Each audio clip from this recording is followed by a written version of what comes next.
সকালবেলা সবজি কাটতে বসেছি আর সবার মতো একটু কায়দা মারতে গেলাম, কিন্তু হলো না, মানে আমি পারলাম না।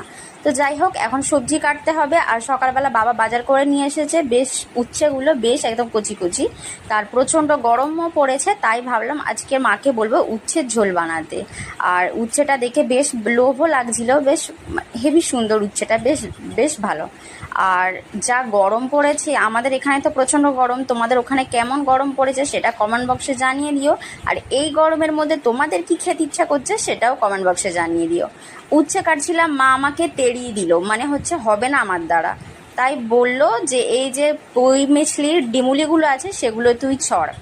তো এই যে দেখো সেগুলো ছড়ছিলাম, মানে নেই কাজ তো খই ভাত, সেটাই করছিলাম। সেটাও মায়ের পছন্দ হলো না। তো উচ্ছে এই পুঁই ডিমুলিগুলো কাটতে কাটতে মা বলল এটা তোর দ্বারা সম্ভব নয়, তাই তুই ফ্রিজ থেকে বের করে আমায় ভুট্টা বের করে দিল। তো বলল ভুট্টা